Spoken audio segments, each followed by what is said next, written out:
Allez, notre coffre de chapon est prêt à être rôti. On va démarrer notre purée de panais. Donc j'ai coupé en amont les panais. On les a épluchés, bien entendu. Voilà. Et donc on va faire cuire ça avec un petit peu d'oignon qu'on va faire colorer avec du beurre.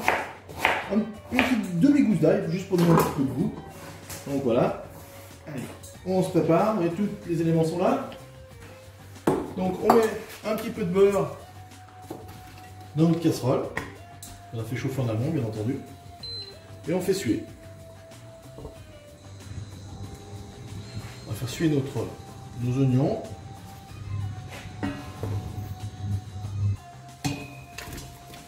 On essaye de ne pas donner de coloration. C'est juste pour faire fondre les oignons, que ça donne un petit peu de goût. On met nos panais. Voilà. On mouille avec de l'eau à couvert, un petit peu de sel, une cuillère à café de sel, ouais. Et on laisse cuire. Donc ma volaille, qui est ici, donc que j'ai préparé, on appelle ça donc le bateau.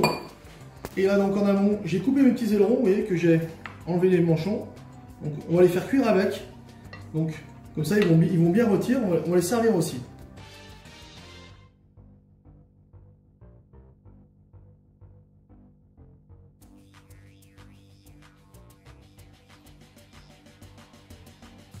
Donc là, à ce moment-là, on va mettre un peu de beurre sur notre volaille.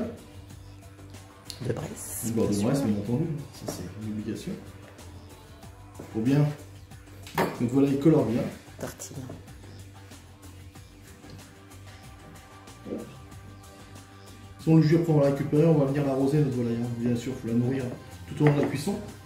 On va assaisonner sel, poivre. Les ailerons à côté, hein, entendu. Pour avoir des petits sucs bien. Voilà, c'est ce qui va nous faire notre jus. On met un petit peu de beurre aussi au fond pour dire que nos ailerons colorent bien aussi. Hein. Ça va venir nourrir notre jus.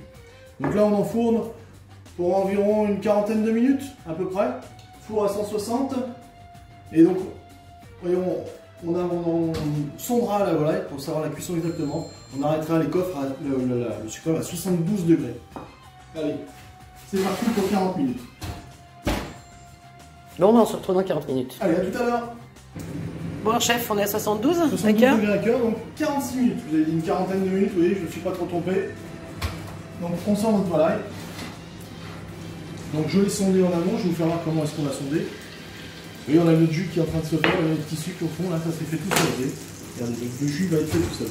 Donc en fait, on a sondé, voilà, on a mis notre sonde dans le filet, pour bien qu'on ait une température. Donc là, on a 72 degrés à cœur, on est sûr d'avoir un filet qui sera rosé, très juteux. Alors maintenant qu'on l'a sorti du four, et moelleux. Et moelleux, automatiquement. Sorti du four, regarde, on papier aluminium dessus, pour garder la cuisson, garder la chaleur du moins. Et comme ça, l'humidité va retomber dedans et ça va rendre le poulet un peu plus moelleux. Alors chef, la purée de panais. La purée de panais, c'est parti, donc ils sont bien cuits, avec donc oignons, ail seulement. Donc on égoutte bien nos panais, on vient les mettre dans un blender, ou au presse purée, hein, après il n'y a pas de souci, le blender ça va permettre de la lisser, de bien émulsionner. Un peu de crème de Bresse, bien entendu. Voilà. Un peu comme ça à la vue, à la gourmandise de chacun. Là, on va régler après la texture en fonction du... Ah, faut brancher, c'est mieux. C'est mieux quand c'est branché.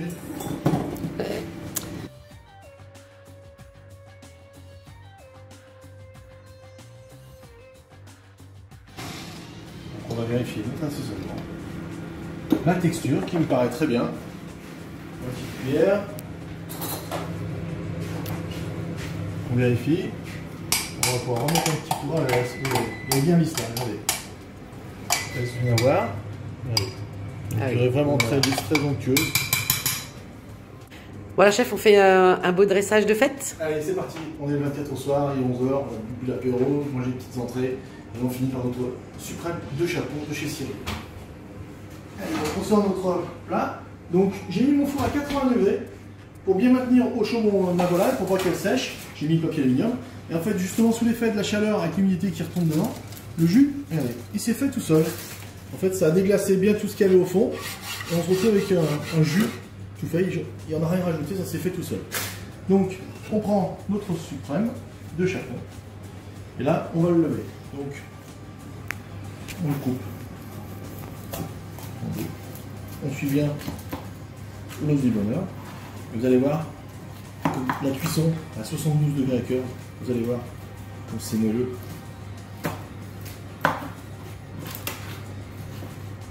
Et c'est une cuisson qui permet de dégager toutes les saveurs de ce beau chapon de Bresse. Hein. Vous avez une volaille qui est moelleuse, qui est juteuse. 72 degrés à cœur.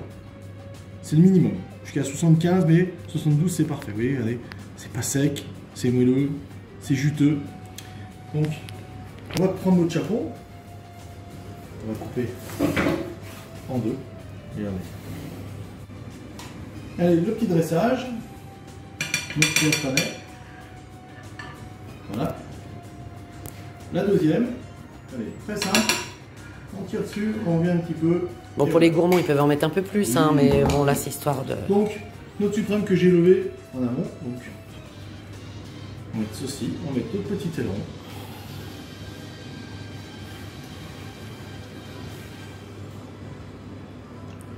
Et notre jus. C'est bien gourmand, hein, c'est beau, hein. Belle couleur rôtie, là. C'est pas sec surtout. Le suprême, toujours, ça soit toujours un peu sec. C'est pour ça que les gens préfèrent un peu les cuisses, qui sont toujours un peu plus gras. Et là, mais en cuisant le sucre à 72 degrés, on est sûr d'avoir une volaille moelleuse. Voilà Cyril, donc notre première recette du défi que tu m'as lancé, le suprême, juste rôti, tout ça pour Noël.